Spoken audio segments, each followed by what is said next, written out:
Running roughly 500,000 pounds to the acre right now.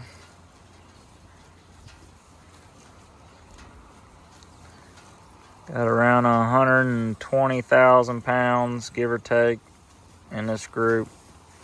And I gave them a quarter of an acre.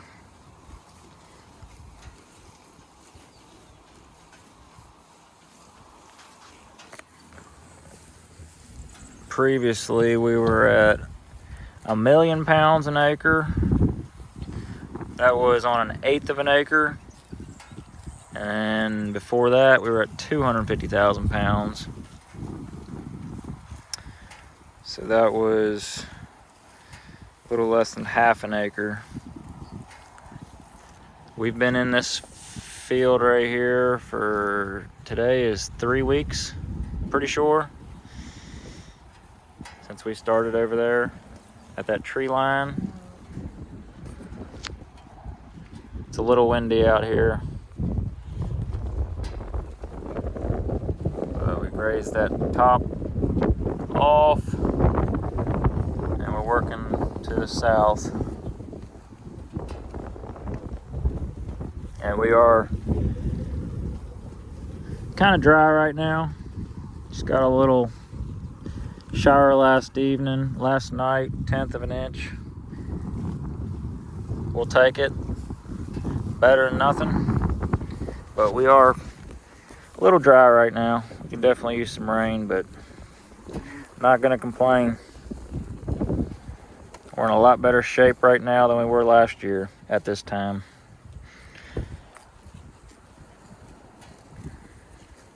That's why we're tightening these cattle up, doing a little more non-selective grazing, tightening them up, taking it down a little further, getting better consumption off of it, putting down more fertilizer. They're eating a lot more of the diversity out here.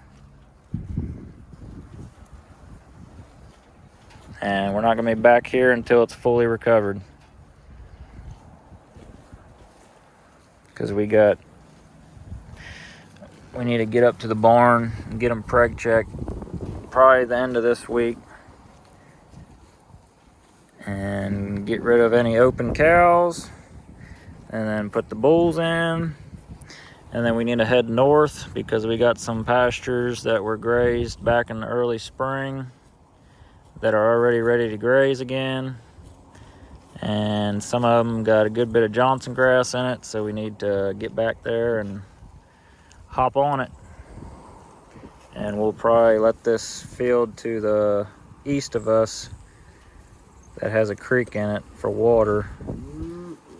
I can also pen them out of that creek and use my water line here. Just put the tank on the other side of the fence. But that field will probably be skipped, and we'll let that stockpile all year long, as well as field to the north probably, and maybe a couple other ones. Let them stockpile all year. Trying to do experimenting with this non-selective grazing, total grazing. I like it so far. Like what I see. And with this dry weather, we're gonna see how it goes. We're gonna see how this grass handles being taken down this far and see how it responds in a dry period. And where we started, it's already coming back pretty good. It's had, like I say, 3 weeks rest since we were in that first paddock over there.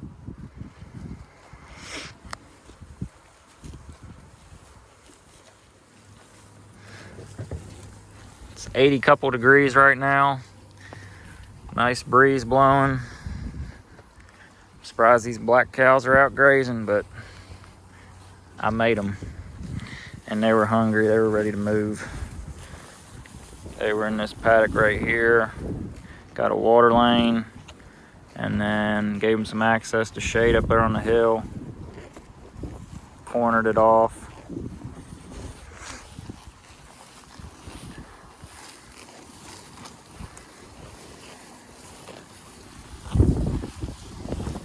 Most of them are slick in here.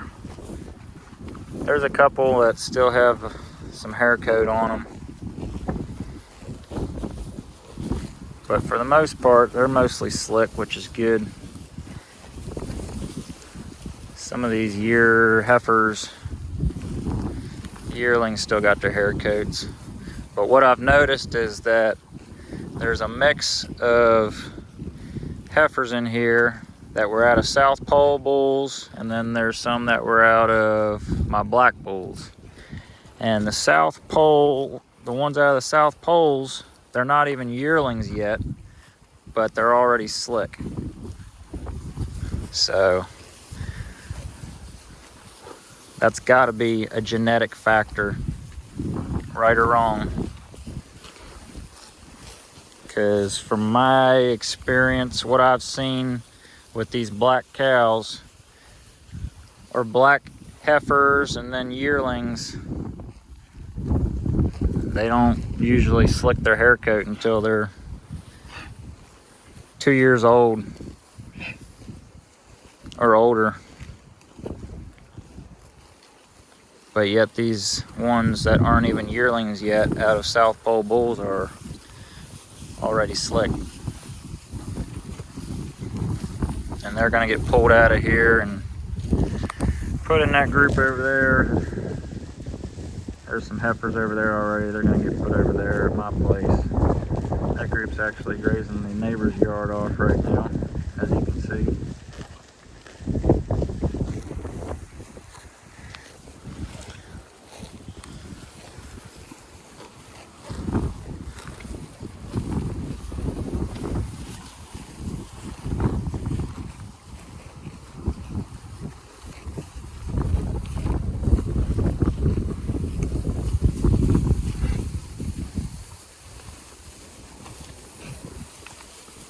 These spring calves are pretty nice looking, slick.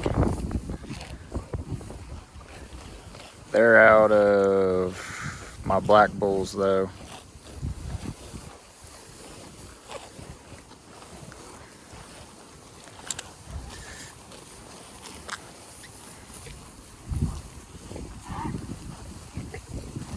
But genetics definitely play a role when you tighten your cattle up. Gotta have something that can get it done and slick their hair coat and handle your environment. It's been in the 90s past week. Gonna be in the 90s for the next week or so. Doesn't look like much rain. So we gotta have some cattle out here that can get it done off grass and handle the heat. I try and give them some shade when I can. But some of these fields out here don't have much shade in them. Getting some trees growing up there up on the hillside. I'm gonna let a couple of them go, but I'll probably take out some of them.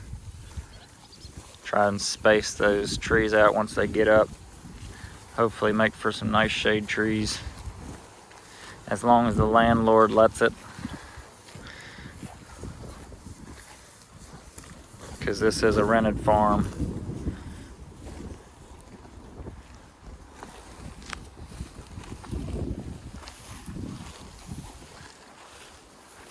So I counted off 60 feet right there at the post, and then 180 feet. Made my corner. So we're at 500,000 pounds to the acre right now. Got a little extra time right now. We're waiting on parts for the combine. Once those come in, we'll be back in the field, finishing up the wheat and getting the last of the double crops planted. We got the one field planted already. And we just got 24 acres left to plant and 30 couple acres left to harvest. Today's June 24th, so we should be done by July 1st, which is good. We'll take it. And here in this, since we've been grazing this, I had to go and get a bigger tank at the store. This is a Rubbermaid 300 gallon. I was using 100-gallon, but it just wasn't keeping up with this group. With these hotter temps, they were starting to water as a herd a little bit when they were up there on the hill, and they drink it down and knock it over, even with this hot wire over top of it. So I went and got a bigger tank, and so far it's been no issues. Got a good bit more capacity, and that poly pipe right there can keep up with it, keep up with the cows. Job mega flow valve, those things are pretty cool. It's off right now, but when it drops down the water level, it fills back up and then shuts off once it gets up. You can adjust the height of it with that string there. And there's a garden hose. It's a 100-foot hose. So I had water points every 500 feet in this line, and I made that one when I put this tank in like a week or so ago. I'm gonna put water points every 200 feet, 250 or so. That way I can swing this 100-foot hose 100 foot on each side of the water point. That way I can water this whole fence line by sliding this tank around to get better stock densities and split this field up more. And it wasn't hard at all. Just cut a hole, cut your pipe, put your fitting in, barbed 3/4 inch brass fitting, 3/4 pipe thread with another fitting right there, and then this plastic quick coupler goes into that adapter right there. And then this is your connector, plumbs in like a air hose. It's filling up the tank right now, and then you pull this and it comes out. Try to let the cows drink it down before pulling that out, otherwise it splashes you pretty good. But it's just water. Feels good on a day like today. And then there's an adapter right there. Go to pipe thread to garden hose. And we got portable water. Quick, cheap, simple.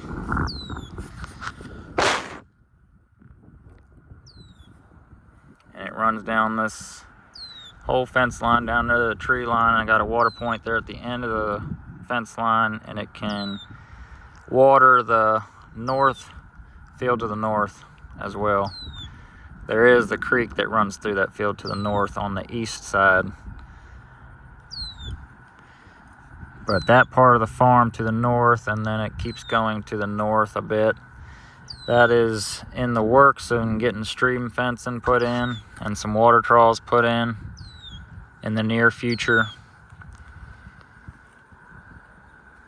So the cattle will be out of the creek, and we'll be getting some water troughs in and some fence up. That way we can get some better stock densities and better water points.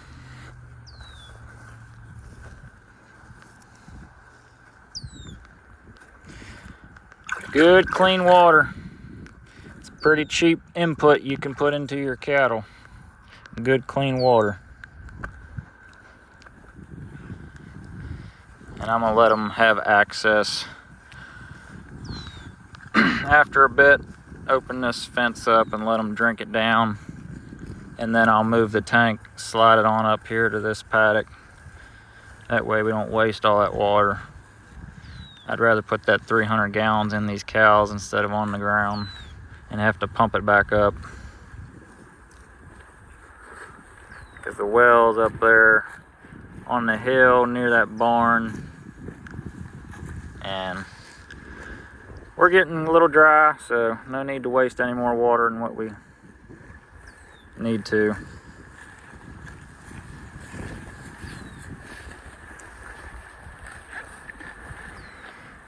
But they got some fescue, orchard grass, bluegrass, some timothy, Johnson grass, horse nettle, perennial ryegrass. There's a thistle.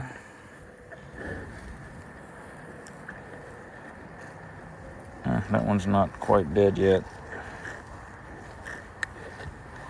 But there's a larva underneath of it. Not gonna last much longer. And I find it crazy that Dad was at a grazing conference last week in Southern Virginia, and he asked several of the NRCS agents about that musk thistle weevil, and none of them knew about it. And I'm the one that told Dad about it last year after watching a video on YouTube from a guy running tea farm. So it's just funny that some of these NRCS agents don't even know about these musk thistle weevils yet. Larva underneath of it.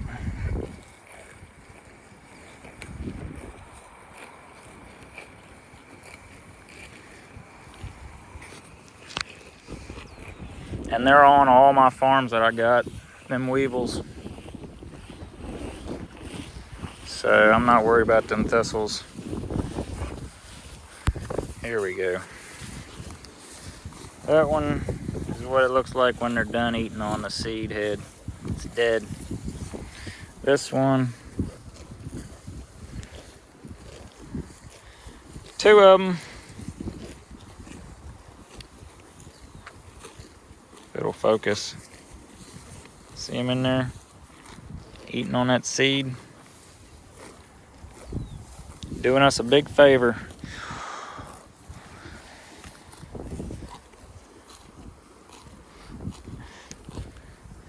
Larva.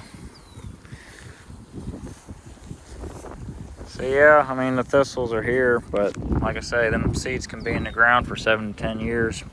And it takes the same amount of time to build your musk thistle weevil population up. So I'd say we're on year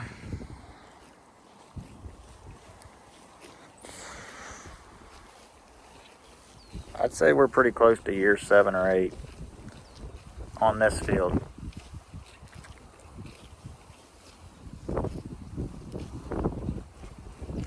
It's been a while since it's been sprayed. I quit using them chemicals. I think the last field I sprayed was 2019. I just don't see an advantage to it unless you have a good thick grass canopy on your ground, maybe. But even then, you kill out your clover and any other forbs that the cattle will eat and make more of a monoculture, and it's not good for the ground. So, in my opinion, just let these the thistle seeds that are in the ground, let them germinate and get out of the ground, and let these weevils do what they're designed to do. Keep these thistles from going to seed. And we'll see here in the next couple years. I'd be willing to bet that there will not be many musk thistle anymore,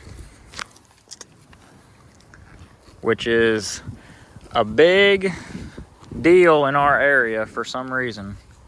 Everybody seems to hate these musk thistles, which, I mean, there's not much to like about them. But the fact that I've gotten cattle to eat them in the past 2 years ago, since I started, high stock density grazing, as long as they're somewhat tender, cattle will eat them. Got them to eat them and discovered the musk thistle weevil. So I don't see what the big fuss is about them.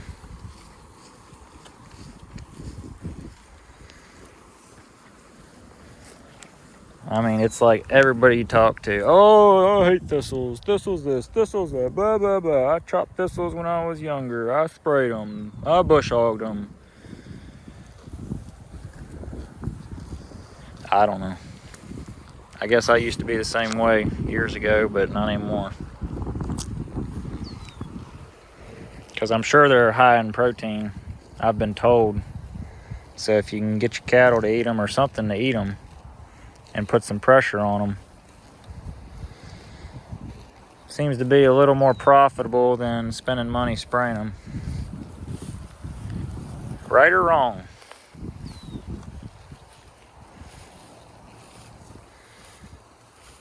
Got some clover, red and white, in spots. But with this dry weather, it's gonna have might put some pressure on that clover. But we got some good grass, plenty ahead of us, months of forage ahead of us if it doesn't rain. So, not too worried about it.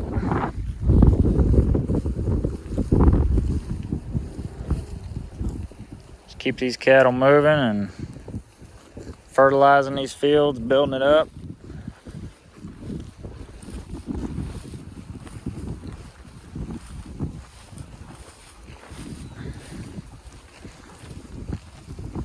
It is a little tougher without rain for your crops where we don't have irrigation. The one field's got a pivot on it and it's been running. But it's a little tougher with crops not getting rain. You can get by with not much rain with cattle a lot easier than you can with crops. So there's an advantage to having cattle when it's dry, as long as you move them and are stocked appropriately. And beef prices are pretty good right now. So just gotta keep moving them and growing grass as much as we can with the rain that we're given, catch as much as we can.